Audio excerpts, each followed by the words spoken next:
Now I'm going to introduce you our PIMAP Plus result analysis. So we were really happy because despite of the COVID-19 pandemic, we have been able to organize our 4 international missions in the US, Canada, Japan, and China, only digital in China because of the closure of the borders. It was quite a challenge because all those missions were implemented in the last 6 months, but finally we got there, so we are really happy. You can see on the pictures the different missions. So the first one is from Canada, then China in digital, the US and Japan. The business mission in Japan just started 3 weeks ago, and it was really a great achievement for us. In total, we have supported about 140 SMEs directly. So it counts SMEs that have participated in the webinar, so they receive direct information on internationalization and on the different markets, but also SMEs that have directly joining our business mission, other companies that have benefited from direct support from consultancy services to develop their market abroad. And we have also cooperated with international partners, so we have strengthened existing partnership, but also we have created new ones like in Japan and China, because those two countries were not in our targeted markets in Strand 1. So it was really a big success. We have signed MOUs and cooperation agreements with them. And one of our main achievement is also to have been awarded with a Eurocluster project. So this project will enable us to sustain our activities in the next 2 years.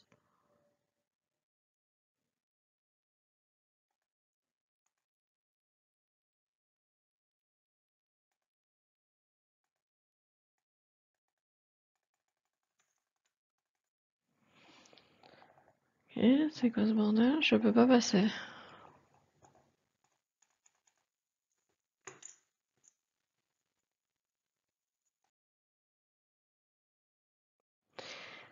So now I would like to share with you some advices and feedbacks.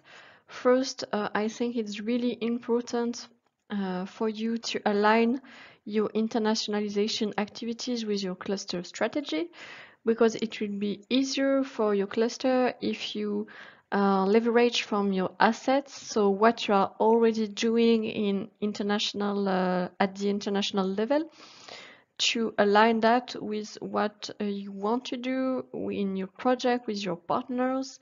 You really have to think about the connection you already have, the network, and then try to put that in your project to make sure you are not completely starting from zero. Then, as most of you, I think a local presence is really essential. So it can take several forms, could be local representatives, but also a strong partnership with a local company or a local business intermediary. It's really important to have that because it will help you to understand the markets. And for really different countries as China or Japan, it's easier when you have someone that know the culture and know how to organize best the mission, to take the contact, to organize the logistics, and so on. Then I would strongly advise to have an agile and easy to join business mission, because as you know, SMEs are really, really busy. So you have to avoid as much as possible the bureaucracy, the documents to fill, and like that they will join easily. It will be easier for them to join your mission. Then I will also strongly advise to reinforce links among your partners, because it's really important that each partner is really engaged in the preparation of the mission, also in the realization, and then you can take the opportunity to use all the contacts to best engage SMEs from different countries. So that's really important to work also on your consortium, on the links between you to know each other. And my last advice is about the webinars, because I think most of us have faced difficulties in attracting experts and attracting participants. So that's really easier when you have a specific presentation delivered by experts in their domains and not only general information. So that's all I wanted to share with you. You can also follow us on the social media, on Twitter, LinkedIn. We have a website, and of course, we are also on ECCP platform.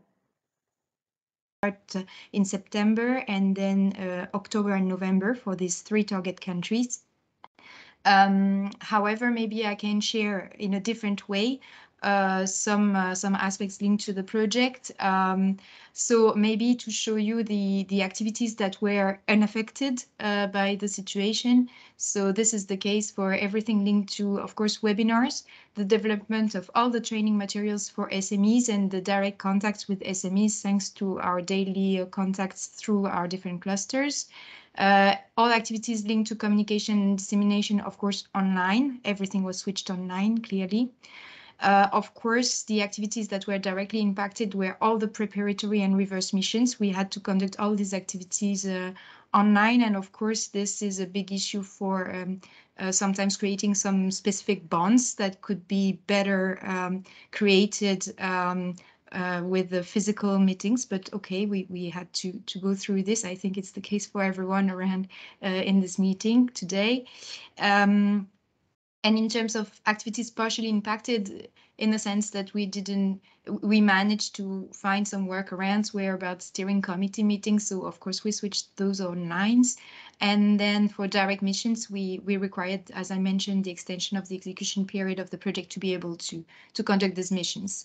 Here you can see our digital catalog. So I think maybe one great aspect is that it was easier to recruit some SMEs to promote their products and their strategies online, thanks to this period. So there are also some positive aspects to take into account. So of course we had to more on an administrative side, let's say, redistribute the initial travel costs from the reverse and preparatory missions that took place online. And then we took this opportunity to adjust this travel cost to the actual situation for the direct missions, to better organize the direct missions, proposing better activities, inviting more buyers, and also to increase the grant to SMEs participating in direct missions to recruit more SMEs. So sometimes some barriers can also be turned into opportunities.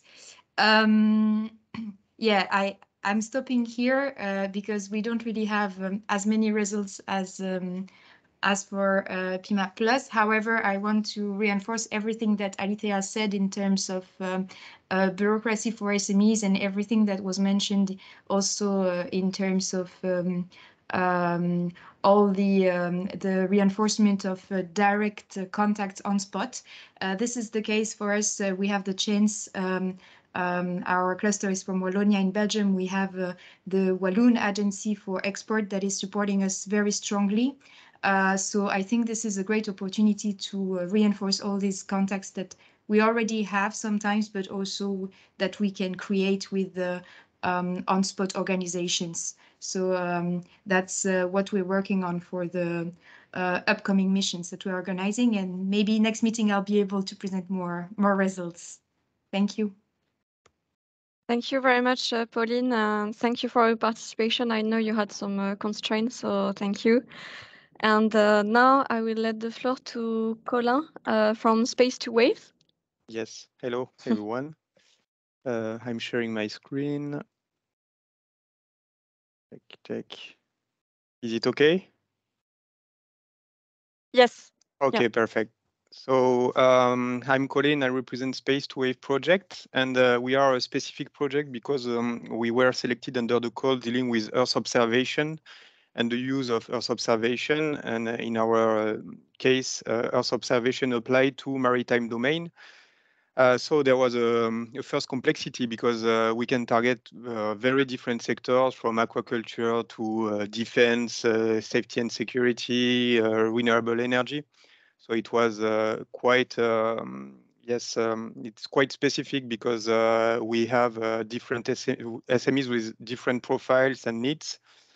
Another specificity of our project was that we made the choice at the early beginning to select the beneficiaries at the early beginning of our project. So with the COVID situation, the challenge was to keep them involved in the process of Space to Waves. So we have done that by developing a quite intense preparatory phase made of workshop as it was presented, individual support services, and we have to rearrange each time because we were not able to make the mission, rearrange and reinforce these preparatory activities. So at the end, we have done very different things and a lot of things.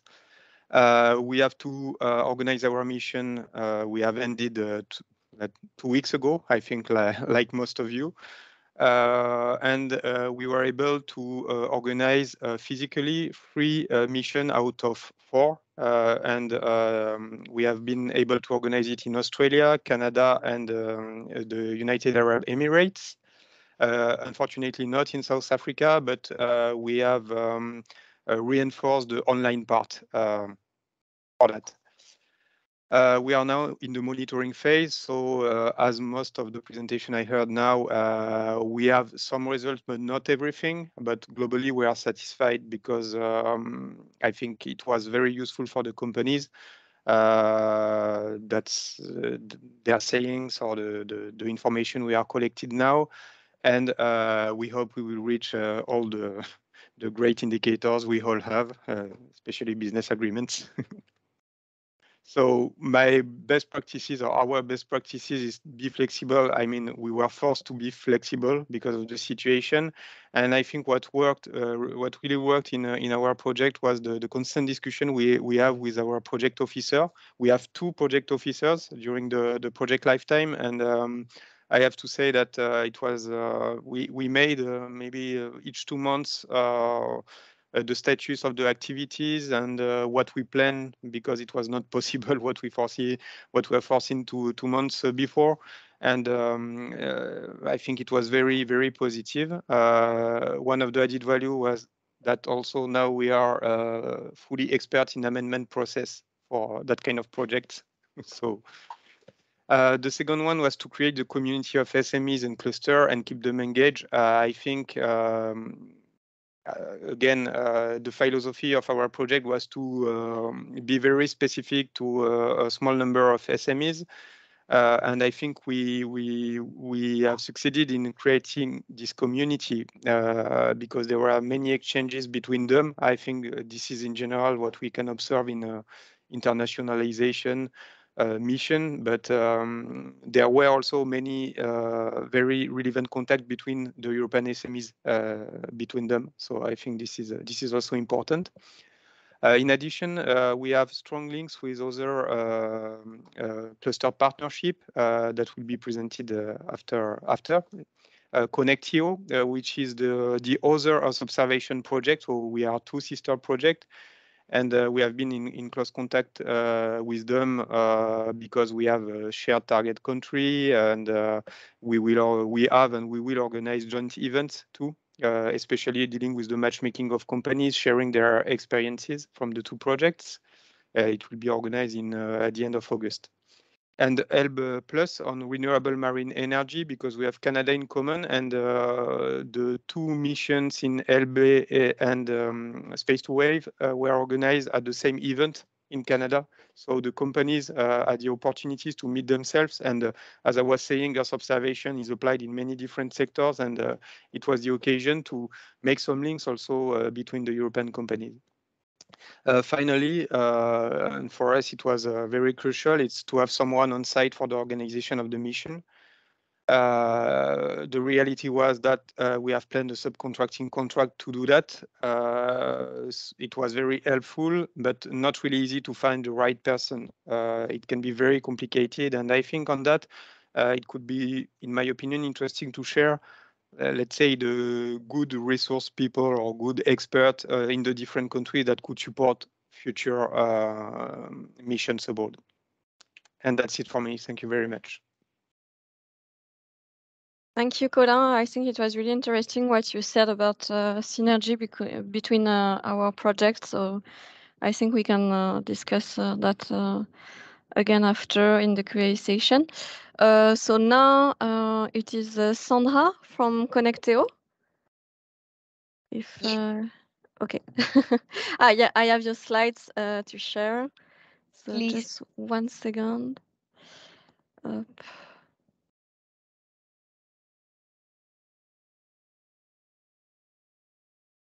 Thank you. Thank you. Good morning, everyone. And I want as well to thank the organizers for inviting us and also for this great initiative. So we were able to share our experiences and our outcomes. Connecteo is this other project that is focused on space. And the aim of the project was to assist our space SMEs, meaning Earth observation SMEs, to go to Australia and Chile. We didn't ask for an extension, and as many of you were also in the phase of finishing the project.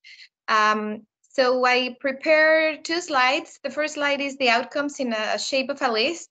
So to give you some hard facts, some figures, and then the best practices. Our project supported 19 SMEs that all of them were interested either in both markets, which was first of all our surprise, because our vision was one are going to focus on Australia and the others are going to focus on Chile. But many were focused or were interested in both. So that added a little bit of complexity on our side. Because we as well, we were facing this uncertainty. We didn't know what to do, if we should travel or not, or what would be the course of action. So we started to develop webinars as well. And we developed around 11 webinars focused on the needs of the SMEs that they raised in the call, which or in a series of call of expressions that we made, and then the call. These were focused on the legal aspects and access to finance and the market aspects. All this was also with the hard work of the consortium who were engaged to develop these preparatory activities, as we call it. We just finished our 2 online transmissions. We decided to go online to Australia and to Chile first because of the uncertainty that we didn't know, mainly the restrictions, which were changing all the time, and also because when we made a survey between our SMEs, they decided just better to go online rather than go on site. These was our 2 online missions that we just finished last week. We finished both, and we're currently doing B2Bs in Australia and as well in Chile online. We have already done around 10 potential matches, but what I want to say here is that we are more advanced in Australia than in Chile, and this is because our physical presence, which was proven to be very useful to have a physical presence in Australia. That helped us a lot with the help as well of subcontractors in Chile, local subcontractors in Chile and Australia. And luckily as well, during the course of the project, we have seen that our SMEs develop partnerships amongst them. And they are contacting themselves as well because they saw they could share expertise. So that was also very good development and outcome. To give as well sustainability of the project, we have we have been in talks with the program or the initiative of the Commission that is called Global Action for Space. And hopefully we will give all our results and to pass the lead to them. For the best practices, just a couple of things. As many of you already mentioned, a local partner is crucial. And this is not only because we can organize more efficiently our trade missions or any other event, is because the local partner will know which other local actors we can talk to, and mainly also for access to knowledge, which are the experts we should talk to, and which are the companies and the public sector that and the needs of the market that we can match. As well as this comes in link with the series of the B2Bs. As it says, it's a B2B, but we have seen that some of our SMEs are interested in also the academic sector and the public sector. So it's also some matchmaking to explore as well. And we saw that in our SMEs, there was a high interest in business culture. They want to know how to negotiate, what exactly are these cultural aspects that they need to know beforehand to make a successful negotiation. And that's also maybe a key aspect that we need to have focus, maybe in the future. And also the gatherings, maybe amongst themselves, also could be an interesting fact to explore. And most importantly, I'm going to drop with the last box, that is the SME's level of expertise. In our case, they don't have all the same level of export readiness, and that made it hard for us to shape the B2Bs as well as the webinars and this access to knowledge. Because for some, of course, they were very interesting, and for others, they already knew that. So with a short period of time, it would be of course, it was a challenge. A longer period, and maybe not COVID, more tailored webinars to specific SMEs based on their level would have been as well great. So that will be all of our best practices. And as well, please subscribe to our channel and follow us. And we are always open to collaborate with all of you. Thank you.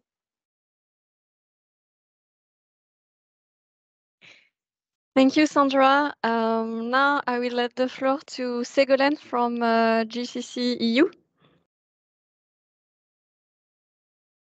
Hi, everyone. Let me share that. Oops. Can you see it? Yeah. Yes, yeah.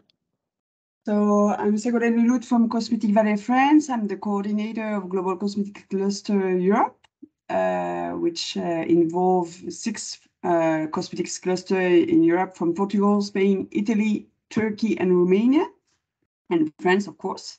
And our main result, of course, we had to strengthen our cluster, European cluster, and all these, but our main result, of course, is what we have called the acceleration program towards the 5 countries we targeted together, which were South Korea, India, Mexico, USA, and Emirates.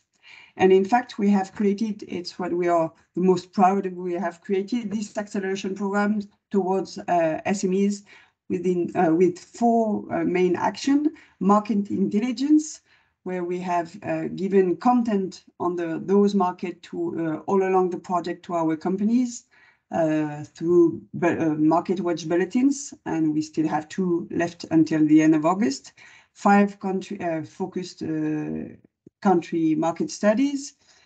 Well, I just put key numbers like this, but each time those beneficiate to a lot of companies, since we are big clusters with a lot of SMEs and the industry. Despite the fact we all know that they are the big names of cosmetics, the reality of the industry, it's a lot of SMEs, so a lot of them took advantage of those content. The second action for this acceleration program were capacity building through training, specific advice, or dedicated personal advice on a specific topic on one of those countries. Coaching and mentoring were a certain amount of hours dedicated to one company on a specific issue, if I can say, in one of the countries. So it was a specific coaching with an expert of the country for 15 different companies. The third main action was international trade and partnership. So we organized a lot of events. Despite the fact that we all had this sanitary situation, we managed to organize some events on digital, of course, but a lot in physical in any case. So we got that chance to meet in real. It wasn't, well, we had to postpone a lot of them, but we managed to do it. And we managed to do those missions. We had to do 4, we only made 3 of them. One to Emirates, one to South Korea last May, and next one is going to be next week in the USA, in the framework of exhibition also. Still in this international trade and partnership, we developed a B2B business place. So this is open to any SME of the industry, looking for partners, looking for suppliers, and it's really a networking platform. And the last part was the funding opportunity, where we proposed two investment forums to companies in the framework of events we organized, one in France and one in Spain. And we also created a little booklet dedicated to our SMEs to inform them about EU fundings, but not only, also local and national funding, depending on the country. So we adapted it, of course, in the different countries. So those activities were a lot all along the project. The sanitary situation made us took advantage in a way at the beginning to give content, to formulate it, to build all this program towards our SMEs, being able to structure it and to give them content before going to the country during the mission. But we managed really to make beneficiate a lot of companies on those different activities. They didn't have to take part of all of them. They just took what was the most interesting for them. But it was interesting because we saw that some companies will follow up the whole program. Just in keywords for best practice or what was interesting in this program, well, we had created what we call Global Cosmic Cluster already. The dynamic was already launched before this project. And this was really, really helpful for us to be able to already have some contact in the country, cluster cosmetic in the cosmetic industry in different countries. This project was an opportunity for us to strengthen those collaboration. And in fact, the mission we organized in Korea and the one we are going to organize next week in USA, we got the support of those clusters in the country. And this was really helpful. We had also the support of other organizations, but it was really helpful to learn better before and to be able to organize it the best way for the SMEs, but also for the companies that were hosting us. In terms of cluster collaboration, also, it was important for us to go and find some partners on different activity, like on cultural activity. It's with the European initiative, which is Cubin. And this was interesting. We made some webinars with them on the focused countries because they had this vision of the cultural cooperation, intercultural topic. And we also worked with the IP help desk in different countries in order to bring this content that we don't have the expertise on that. So it was interesting to make the link with that kind of initiative that is already existing and not redoing it. And also within the partnership, we already worked before together, but this project really helped us to strengthen our collaboration. And the last point is long-term strategy. Of course, we are still writing it because we have to give it back as a deliverable by the end of August. But in any case, it's very important for us to think about the future. We did not answer the Eurocluster call at the first time, but we think about the future and other opportunity. We wish we had a Strength 3 COSME program. This is for you, Martina, and your colleagues. But this really, this project really helped us to build this collaboration at a European level, but with the objective, the first objective is to be impactful for our SMEs. And we really saw the results in terms of number of companies taking advantage of the content, taking advantage of the mission we organized, and this dynamic we created with the acceleration program. We really wish to keep going on that with the international focus, which is very important in our industry. So even if in the following months we won't have European funds to forward, we wish to keep going on working on those target markets we chose together. We open the collaboration on other topics that are not internationalization, but still this is our main objective to go forward. So we'll keep on going on that, and we wish to be able to go and get new funds to open it to even more SMEs, and why not develop the market country to go. So that's quite about it. I put also the Go for Cosmetics logo because this is the F3 platform we have created, launched a year ago, almost a year ago, and it's really the partner with almost the same actor in it, but it's at a European level and with the same dynamic to go together and to be stronger together, because we're all putting a little bit of our expertise and sharing it for everyone. So just time is well, we don't have enough time for many things, but we managed to do as much as we could. Thank you. Thank you, Ségolène. I think we all agree with you about the the hopefully Strand 3. So let's see in the future. And now that's the time for Food Pack Lab. So Gawel, yeah. Yes, thank you very much. I will share my presentation, and in the meantime, just want to thank you for the invitation, and it's really great to hear all of you and what you've done, and what are your lessons learned. Hope you see my screen now. So Food Pack Lab. Yes. Food Pack Lab is an idea of 7 partners from 5 European countries, coming from 3 different sectors, which is deep tech, packaging, and food. And the main goal of our initiative was to bring innovative solutions to agriculture and food, and to target countries.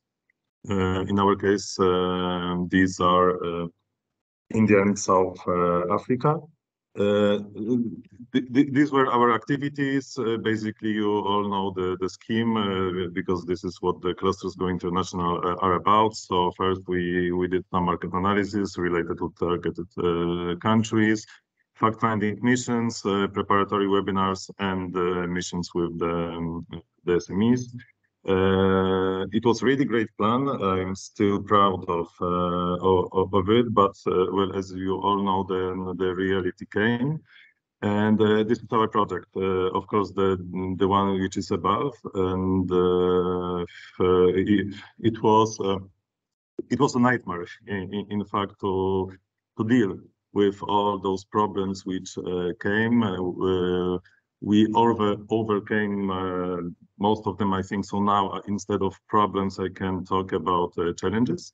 And in our case, those 2 targeted countries we have in pandemic situation, I think they are one of the absolutely the best ones to go, to make sure that you can see those variants of the virus. So what we did basically with our initial plan, it was to adapt. And the three main lessons learned in our case, but I think that in our, I mean, not only Food Pack Lab, but our projects in general, was first of all to adapt to the constantly changing situation, especially related to, on one hand, sanitary situation in targeted countries, sanitary situation in Europe, and travel restrictions. Second was never give up. We were struggling, like all of you, to have the possibility to organize on-site missions, because we really didn't want to do online events, and the third lesson learned, and well, best practice in our case, was to smile while doing all this, and the results are that at the end we did organize the missions on site. One was to South Africa, another one was to India, and we also organized one online matchmaking event for those who couldn't go. While adapting to the situation we were all facing, we changed the approach a bit. So it means that when we were writing the proposal in the past, the project was about organizing missions to have B2Bs, and through the follow-up to make sure that they will that we will end the project with some collaboration agreements. And during COVID, CP didn't work, so our approach was instead of focusing on the missions and organization of the missions, we focused on identification of potential partners for the European SMEs directly in those two countries and in the targeted sector, which was food. And we did it using the innovation challenges approach. So basically what we created was a kind of open innovation platform between the partners and identified companies from those two target countries. The key point here were local contacts in both countries, absolutely the most important for us, because they helped us in reach out directly to the companies, which on one hand were interested in technological innovation, and second, could afford it. So at the end we identified 12 such challenges, apart from the B2Bs we have during our missions. And also, of course, we organize webinars with experts and on topics related to the project and to the targeted country. And at the end, we engaged more than 50 companies in all these actions. And the project ends right now in well, next month, but we keep on adapting. And as the official closure of the project is by the end of August, but the new challenges, thanks to all these actions, are still coming. So I would like to end my presentation by inviting you to share the challenges we have. This is it was the last one, now is the pre-last one, but still ongoing on millets. So I see partners working in the food or deep tech, photonics sectors. This is for you. We are looking for solutions right now to increasing shelf life of millet product, flour, with our partners from India. The contact started online, then the follow-up in person changed absolutely everything. So please do not hesitate to reach me if you have any members companies which might be interested in this challenge. And that's all. Thanks a lot, and looking forward for the next presentations to come. Thank you very much, Gawel. I really loved your slide about the project and the reality. So if you can share it with me, it was really, really representing what we had to cope with. So thank you. And now, Andreas, so from EU Tech Bridge. Well, thank you. And thank you first for inviting EU Tech Bridge to this webinar. I'm going to share my presentation now. Let's see.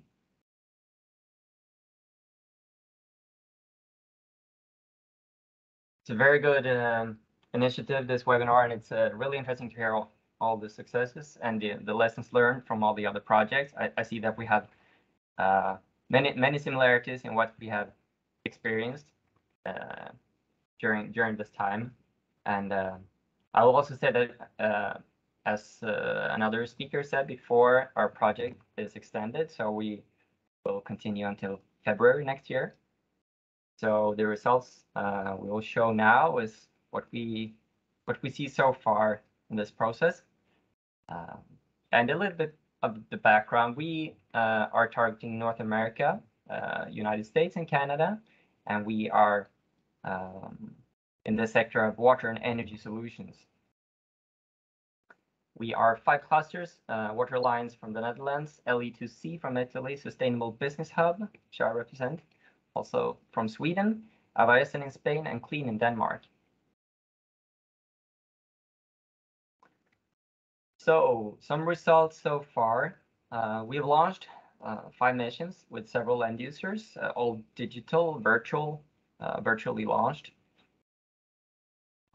We also disseminated a large number of business opportunity through our collaborations with cluster organizations and other relevant stakeholders in North America. We've had 195 SMEs participating in recruitment webinars, 97 SMEs applying to missions and business opportunities. We have had 36 SMEs in virtual matchmaking, as all that process had been virtual due to the pandemic. We have 1 finalized mission now from New York. That was the first mission we launched early 2021 with several end users. And we also have 1 business partnership agreement from that mission. And we also see a business partnership agreement in progress from one of the business opportunities that we disseminated last year. And to the lessons learned from this process. Due to the pandemic, a good partner dialogue has been essential.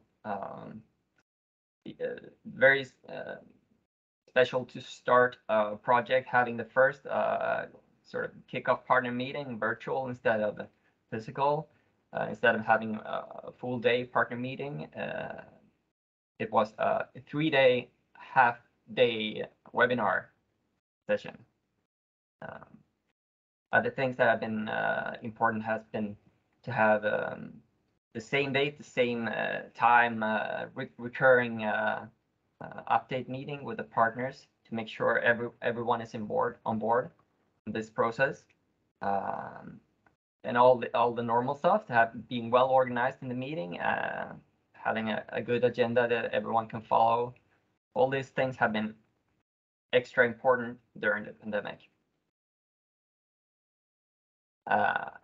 As it has been very time-consuming to develop business opportunities from scratch without being able to travel, the first mission was based on previous relationships. Contacts from previous projects and activities from the partnership, which made it possible to start without building the trust on site with the physical meetings. Also, one way has been to engage with entities that already launched a program or organizations that are already working with arranging challenges for end users. So building on that has been a way to move further in the process, even though we haven't been able to be there on site, at least not in the early phase of the project. Also, being flexible when designing the missions, when building the challenges and working with the stakeholders and the end users has been very important. The most obvious thing has been to turn everything into virtual and digital meetings. Also, having good partnership MOUs to secure long-term collaboration has been very important, with clear goals and what the commitment is about. It's been really important. Finally, a successful recruitment process, since the objective is to make sure the SMEs are able to find business partners in North America. Just making sure that the webinars are well organized, not too long, not too many end users at the same time. And we also focused on quality over quantity to ensure trustworthy and long-term cooperation with the end users. The good selection process from the project to select the SMEs to list to the end users has been very important, and we've received positive feedback on that as well. Keeping an ongoing dialogue with the end users, the SMEs involved in the process, also been very important to make sure that they are on board if we have new opportunities coming up. And we also use the platform to make sure that they are updated for that. And I think that is it from our side. Thank you. Thank you. Thank you very much, Andreas. It was really interesting, and I think we are all looking forward to know about your results in 6 months. I think that's interesting to see that some of us choose to go for 6 months and others not. So that's really nice. And now this is the slot for Enrico from TEXGLOBAL. Yes. Good morning, everybody. My name is Enrico Venturini. I'm the coordinator of TEXGLOBAL project. So I will share my screen.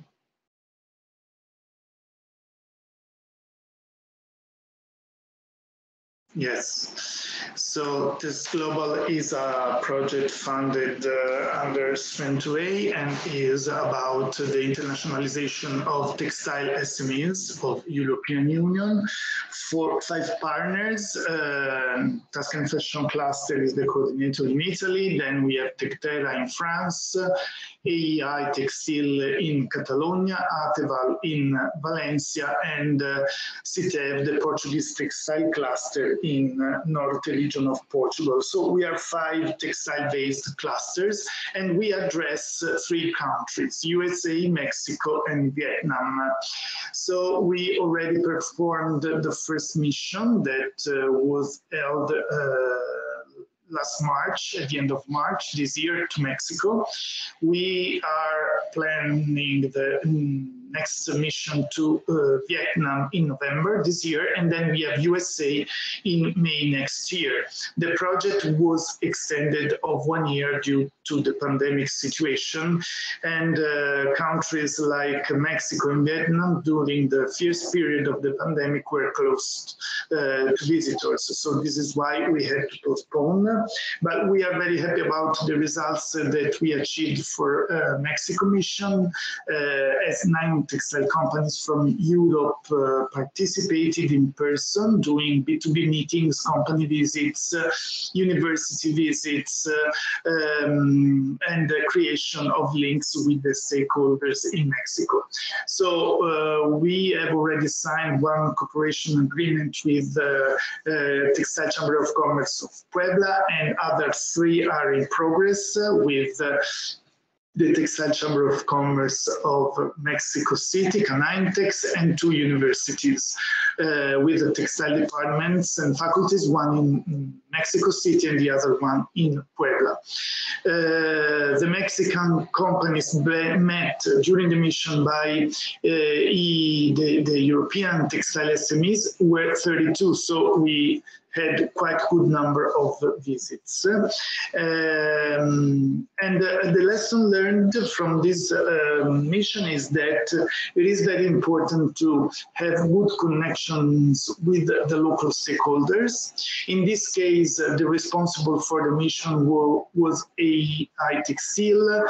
They speak Spanish, as in Mexico, so it was easier for them to get in contact, but there is a need of a very careful organization, and even if the organization is very carefully, let's say, prepared, it is very hard because something can happen at the very last moment, like when we went to Mexico. Some of the visits that we scheduled before leaving were cancelled, so we had to reschedule everything on site at the very last moment, but everything went fine in the end, so we are very happy. And what is most important is that companies that participated to the mission are in touch with Mexican counterparts. Some of them already signed some agreements for cooperation. Many of them have already delivered samples. So there are business opportunities that have arisen and that are progressing. So this is a very good result.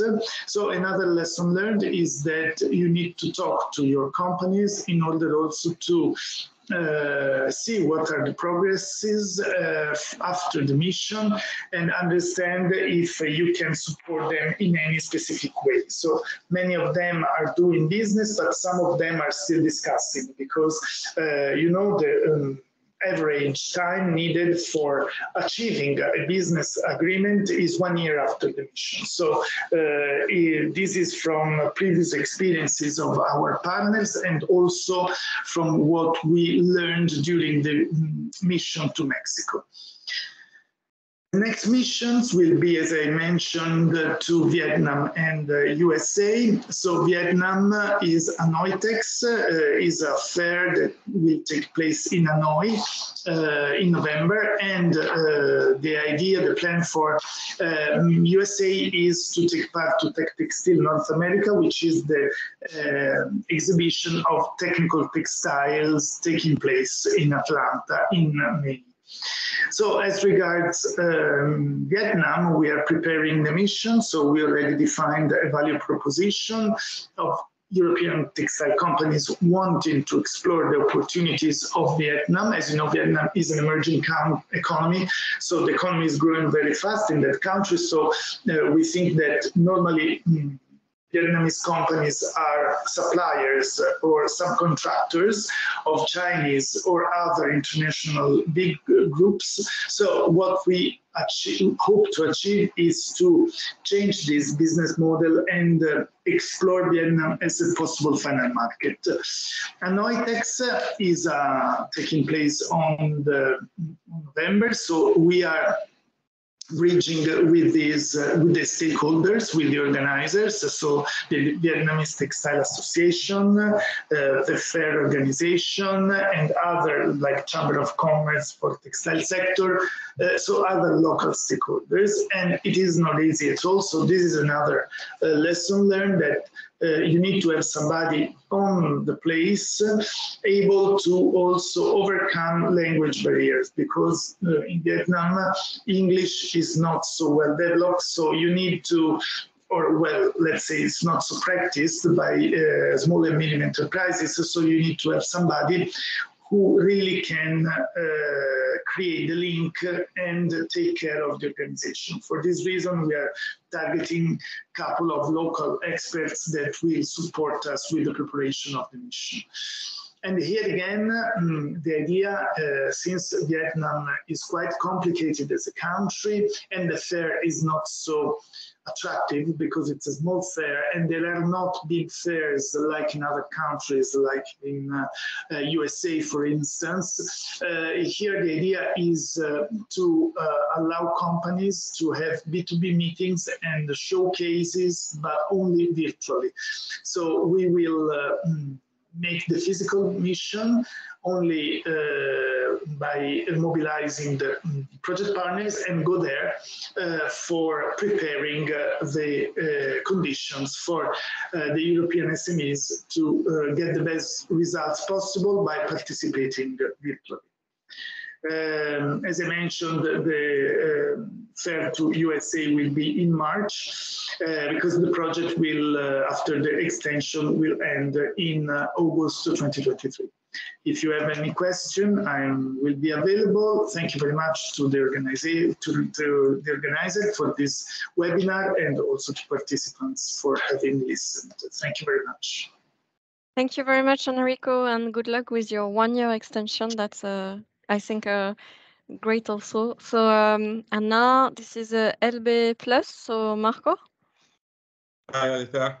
Thanks a lot for the invitation. I'll try to be brief. My name is Marco Suarez. I'm from the Basque Energy Cluster. I'm representing the LB Alliance, which works in the area of the offshore renewable energy field, which is a very hot and trending topic right now because of energy transition, energy independence, and also because Europe is really the leading region in the world in terms of offshore renewable energy. I won't go into the details of the alliance. We've been working together for 5 years and have done already many things together and have supported many companies on the way. I wanted to focus on the 3 lessons learned that I wanted to when I was thinking about this slide, I wanted to let you know what have we learned in these 3 years, and I have come to 3 lessons that might not be very useful right now because I mean all of us are already on the way of our projects, but I think it's always good for starting a new project at least. The first one was think before you act. So it's for us it was very relevant in the beginning of the project 2018 to understand which were the countries that were more relevant for the project, for the missions. So we did an analysis of 12 variables of 20 countries all around the world in offshore wind, in wave energy, tidal energy, other fields relating to output market, to the regulatory framework, to other things, to understand which were the countries that were more interesting for our internationalization strategy. And also we asked a lot to our companies in some of the networking events that we did in the beginning, what would make a mission interesting for them? So do you want to go to an international trade fair? What type of organizations you want to meet? Who do you want to visit? Because it's not always so obvious. And even in our case, depending, for example, we were focusing on offshore wind or on wave and tidal energy, the replies were different. So that was very helpful for us to focus on those 5 target markets that you can see in the top of the slide. The second lesson, and probably this is a bit obvious, but it's probably the more relevant for me, is aim for the sweet spot, in the sense that it's very relevant to organize missions to markets that are a market. I mean, maybe it's specific for our case, but some countries would still take a few years to become a relevant market. So it was relevant that there is a market there and also that it's emerging, so that when we organize the mission, I think we add more value in those countries where there's going to be a market soon, but the companies, they still don't know them very well, which I think has been the case for many of the projects that we've seen until now. But that was very relevant. And then also a very obvious thing, organize an interesting agenda, because sometimes the easy agenda to organize is not the most interesting one. So in our case, for example, our companies, of course, SMEs, want to meet with the developers of the wind farms, with the wind turbine manufacturers, with the key players. And sometimes it's difficult to organize those meetings, but it's really worthwhile. And the third lesson learned, and maybe the less useful, is that missions are built on trust. So this is, I think, a very relevant thing to when you look for partners in the beginning of the consortium, because you might have the perfect country, you might have a very interesting agenda, but if your partner doesn't have a relationship with the companies, they will not probably attend the mission. So if you really want to bring a lot of companies, you need to have partners that already have an experience in internationalization. Otherwise, you can have new partners, but you have to be aware that in the beginning they will not bring many companies. You have to build that trust relationship during the project. And that's all on my side. Thank you very much again. Looking forward to the next presentations. Thank you very much, Marco. I think it was a really clear and really efficient presentation. So thank you very much. And now I'll let the floor to Jon from ET4S. Yeah. Good morning, Arita and all of you, and thank you very much. From my side to letting me be here. I'm also from another cluster from the Basque Country. In my case, is the digital one, and I'm presenting the European Technologies for Sustainability project. Okay, so we are Cosmo project, Strand 2, which started from a previous alliance, okay, the Smart City Tech. So we are already 7 years working together. So which is quite kind of a good relationships among the years. So that's also a success for our activities, because it's much easier. We already have the trust between us, so that's great. In our case also, we asked for the project extension, so our project is finalizing the December this year, because basically our core, or the core that we had for the project, were the physical missions. So we decided to put them at the end of the project. So basically, we already had one. We did one to New York in terms of technologies for sustainability. We were visiting an event there, the Circular Economy New York. So it was quite a success, with about 10 companies going physically there. And we have 2 new missions happening in October, going to Singapore and Canada.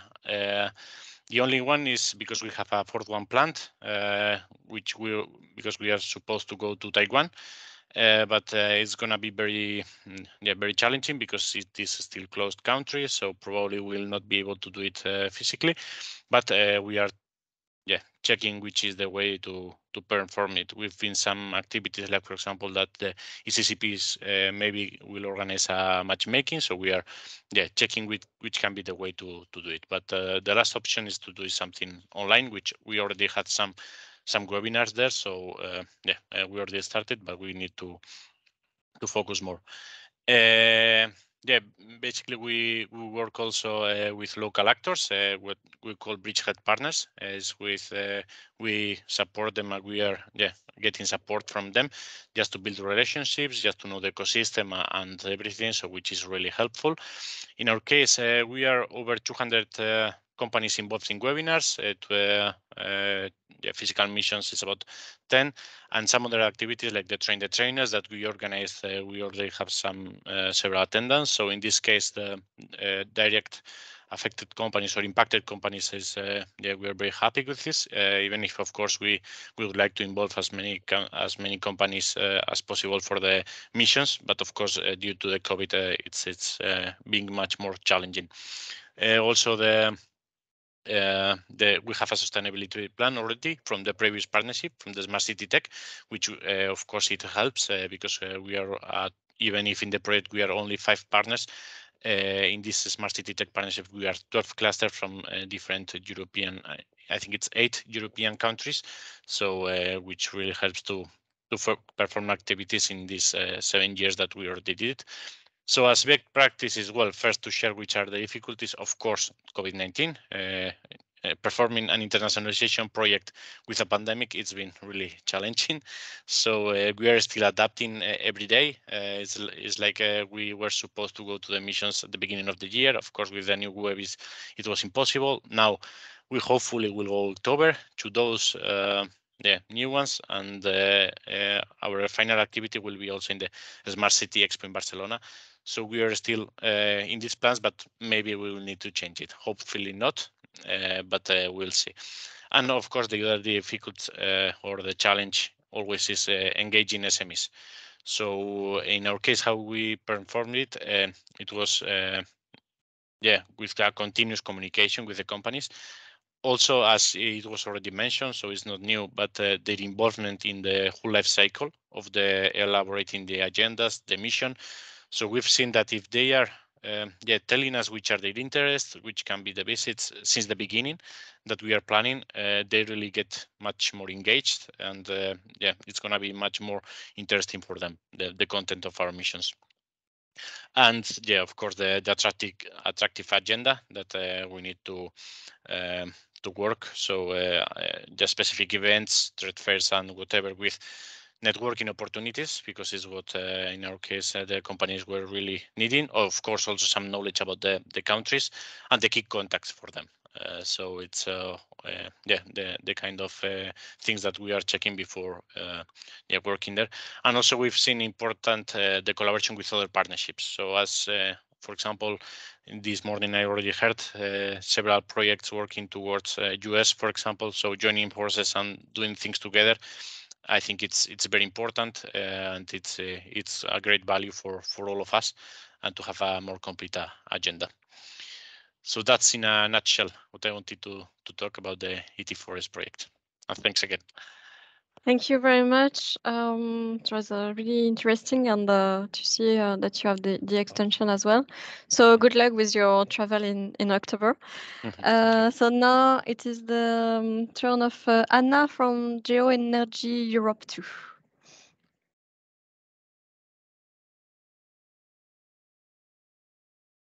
You're muted, Anna.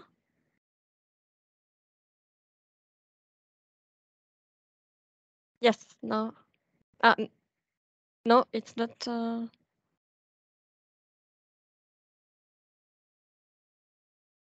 Okay, let me see if I can open your.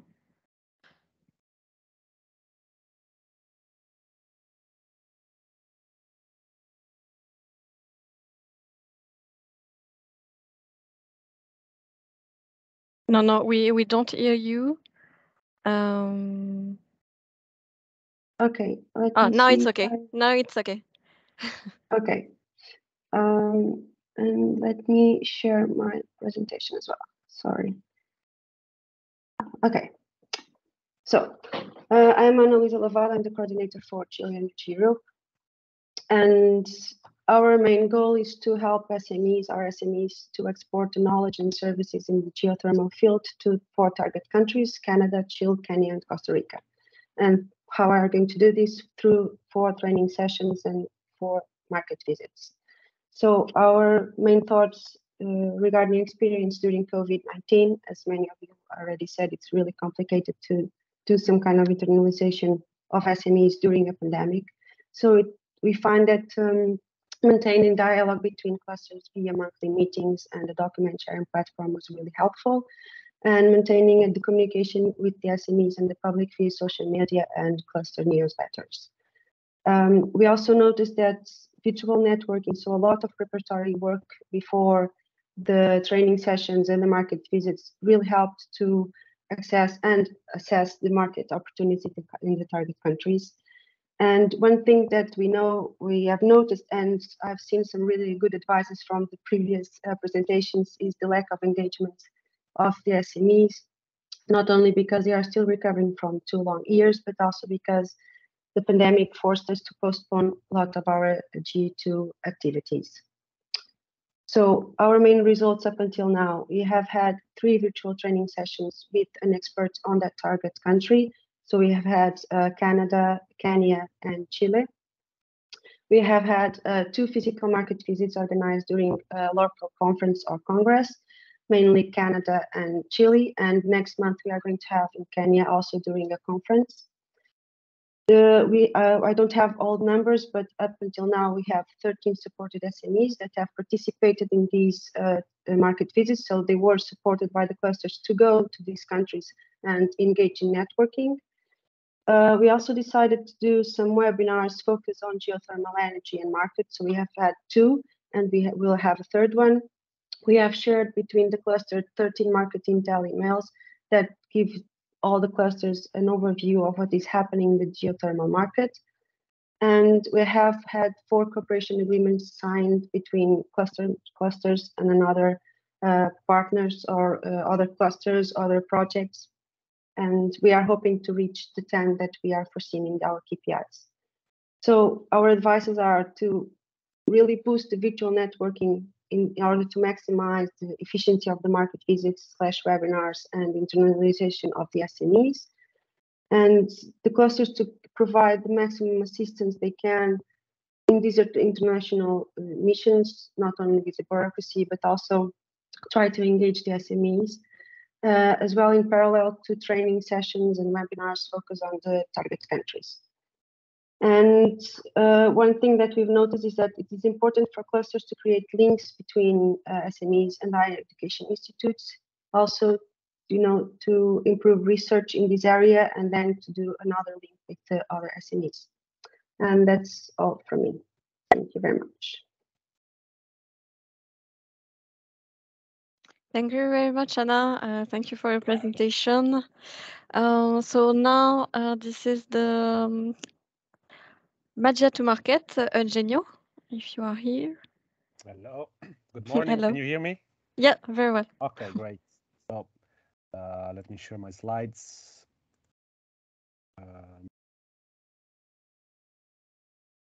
Okay, I hope you can see them. Yes, perfectly. Right, so thanks for inviting us. I'm Eugenio Mimosi. I'm coordinator of the Magia to Market project. We are a Strand 2 project started in 2018 with 4 European clusters in 4 different countries. Lyon-Biopol from France, BioWind from Belgium, LifeSense Nord from Germany, and BioPIMAP from Italy, all focusing on life sciences. And the project and the alliance is focused on medtech. So we have been working from 2018 all together. Of course, just like all the other projects, we have been affected by COVID. So we have extended the project for a couple of months, for some months. So we are going to finish hopefully at the beginning of 2023. In this more than 4 years of work altogether, we achieved quite some results, I can say. And we are still achieving them because the project is not finished, and we still have some activities planned for the later part of the year. So far, we have been able to perform 5 cluster-to-cluster mission. One of them was performed in virtual mode, the one in China, because suddenly we were blocked and stuck with COVID, and we didn't know how to proceed. So we tried this new approach, visiting counterparts online, and I can say that it's not the same thing, but it worked. At the same time, we performed in virtual mode one of the B2B missions that we had planned, again in China, and again with mixed results, because of course interacting with virtual counterparts is never the same as when you meet face to face. All in all, we managed to engage numerous partners all over the world. We are focusing on United States, China, and Japan. and we were able to sign 11 agreements so far with different counterparts similar to us, cluster industrial associations, incubators. So we have been focusing on creating opportunities for companies offering B2Bs with non-European counterparts. We managed to so far to organize over 70 B2B sessions for our European companies. We performed some actions in the training field. So we organized webinars in collaboration with our international counterparts. We produce some market reports that are open access to all the European companies to study and see. And at the moment, we are planning our cluster visit to Japan. Hopefully, we will manage to do it in autumn. And we're also working on our strategy document, which also includes long-term sustainability plan after the end of the financed timeline, because we want to continue our collaboration beyond the financed European finance period. A couple of lessons learned. I'm sure that many of you probably already know these things, but after all these years, I try to make a short summary of what we learned so far. So it's very important, especially in complex sectors like life science and medtech, to focus on really on the needs of your companies and to understand where your companies want to go. We decided from the very beginning to limit our target countries just to two, to US and China in the first strand, and then we added Japan in the second one. And I can say that it was a smart decision because at least for our sector, which is extremely complex, spending too much energy on many countries could not be beneficial. Another important thing to know is the cultural differences that are present in different markets.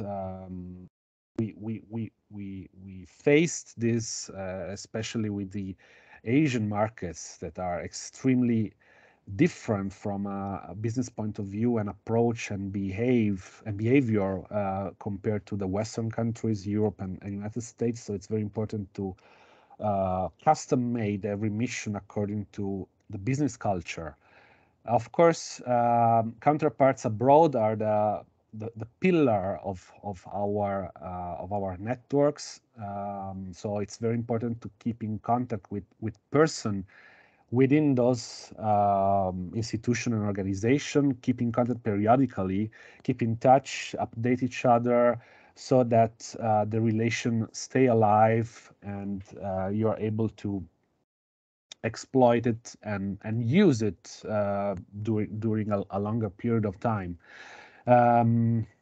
We understood that many of us, cluster partner of the Alliance, already had connections with institutions all over the world, or they had connection with national contact point or national representation that are very useful when you are trying to create a network, because maybe they already have the right person that you need to get in touch with. They already know what kind of approach to suggest to you. So my recommendation is to use this national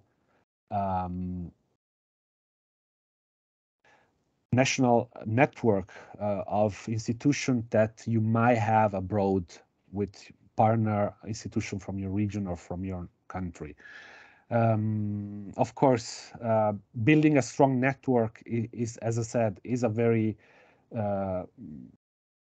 basic of all the action that you want to perform abroad. So it's the number one priority. And I might add that it could be interesting, especially if your sector is very complex, to find different partners in the same country that take care of different subsectors of your industry, different niches.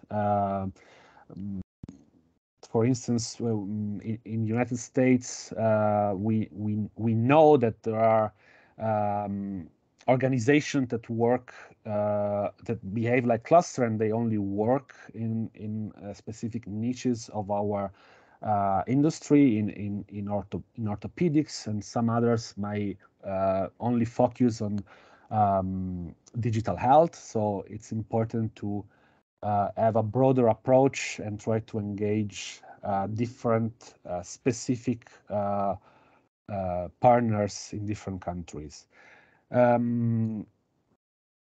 I will leave you my contact and the contact of my partners, of the other partners of the Alliance. So in case you want to get in touch and exchange other lesson learned, or you want to have some question. And I thank you for the opportunity that you gave us today to present our experience. Thank you very much, Eugenio. It was really interesting, and thank you for all that those advices. Now I let the floor to Julia from Autonomous Consortium. Yep, thank you, Lydia. My screen, I hope we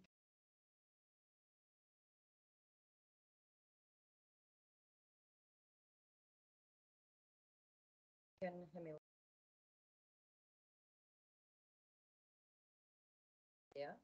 Yeah, we can see your slide.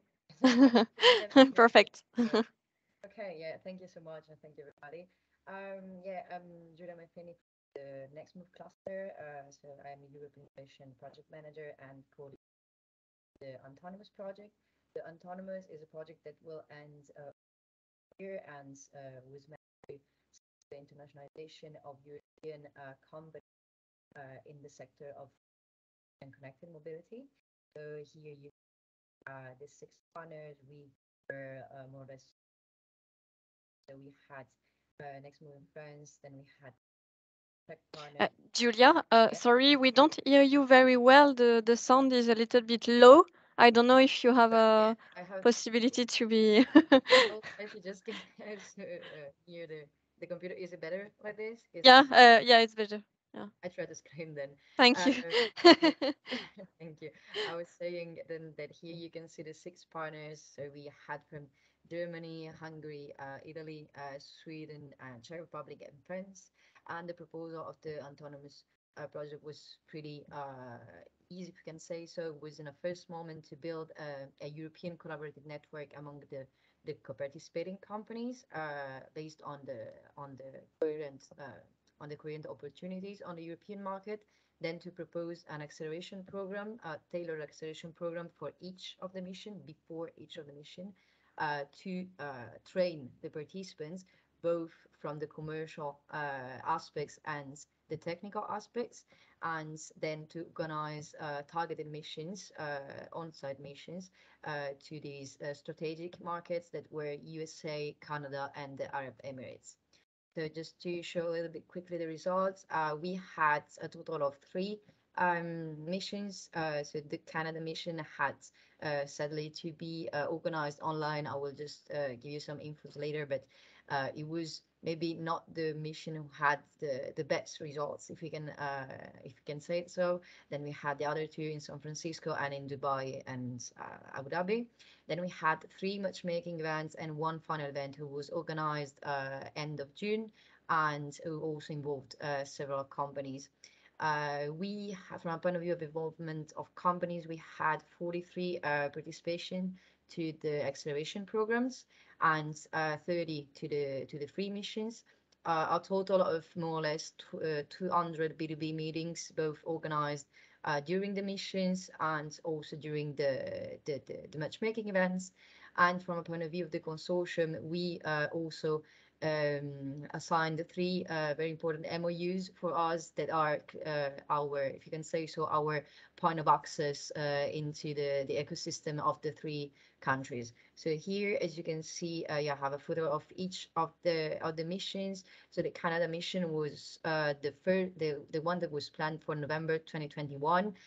For clear reasons, it was postponed, and after 2 postponing, we decided together with the companies to hold it digitally.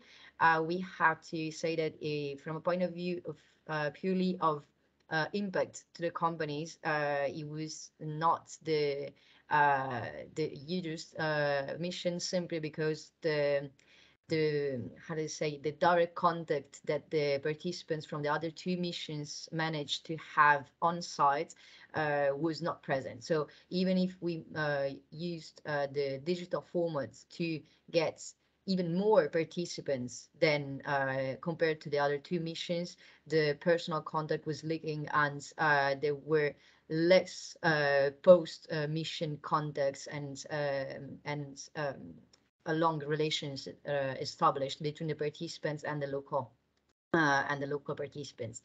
From a point of view of impact, we are currently in the follow-up phase of the project, if we can say so. We are gathering monitoring interviews with all the participant companies, and we have, for now, we have been gathering some interesting information. So from a point of view of impact of the project activities, 90% of the participants confirmed that these missions and acceleration programs have contributed to activate potential collaborations with the target countries.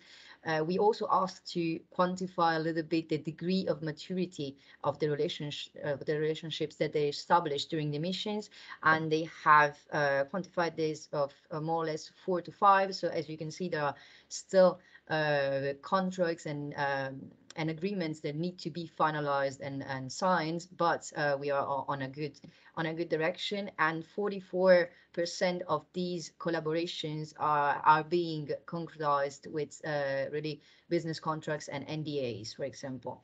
All the companies participating have confirmed their intention to continue their internationalization activities, either in the targeted countries or towards new countries. And from a point of view of main results that the companies confirmed to got from the project activities, we have the effect of better knowing how to better position their offer, the solutions for the new markets that they're going to explore, a deeper knowledge of the market, but also the fact of being able to review their purchasing process and the customer relations based on what they learned during the project, and also the fact of developing and reinforcing their commercial tools for these markets. So from a point of view of lesson learned, I just tried to sum it up to 4 main points. That is, as it was also mentioned from several of my colleagues before me, the importance of having local business providers. So in our case, what we did for each of the missions is that we the consortium co-organized the mission together with a local business provider who had a wide and a strong network, and especially a network on mobility, as this was our topic. It was also essential for us to organize one-to-one meetings to tailor the activities. So there were one-to-one meetings between the consortium representative service provider and the companies before the missions and also after the mission to quantify the impacts. From a point of view of autonomous experience, we had much better results from the on-site missions compared to the digital one, clearly simply for the fact that people could get in touch personally with the people in front of them. And something also that I also consider very important is the group effect, as I call it. Is the fact that since the beginning of the process, we try to engage the companies as a group, and they all had this feeling of being part of the autonomous community, and this was also very, very useful to to help these companies to also develop synergies among them. So we have also identified several cooperation that were confirmed also among the European companies, and it was not underestimated from our point of view, because it was also one of the important results of the project. So yeah, this is pretty much everything from my side, and I mean, if you have any questions, I'm just here. Thank you very much, Julia. It was really interesting, and the group effect, it's a really interesting notion as well. And now we have the last presentation from Ira from Aumenta project. Yeah, Christine. Okay. Yes. Hi. Yes. Last minute changes. Yeah. Sorry. Speakers. So hello from Latvia, from Riga. I'm representing Aumenta project that was powered by cross-sectoral consortium of 5 clusters from 4 countries, Latvia, Lithuania, Poland, and Spain. And our consortium was formed of high-tech sector of ICT clusters, together with the traditional sector of agri-food clusters. Our project internationalization strategy was based on a methodology to create international network of project ambassadors, local experts in 3 target markets, Georgia, Morocco, and Uruguay. And that were also strategic gates to wider geographic regions of these countries, and targeting also neighboring countries, for example, like Uzbekistan and Argentina as well. So we used this approach, as all the other speakers said about this local presence. So in the beginning of the project, we already created this network where those local ambassadors, experts in each country, they helped us to set up, I would say, tailor-made meetings for our SMEs. And this communication, of course, was a little bit slower, because we plan to, of course, go in fact-finding missions to target countries and to meet stakeholders there. But this took a longer time to finally go with the direct B2B virtual meetings. And also we organized one, I would say, much more bigger matchmaking event, the global matchmaking on B2Match platform. And by extending project by 3 months, we succeeded to go this spring into business missions to real people and meet them, which of course, as already colleagues said previously, which brought more contacts, more business opportunities, and gave this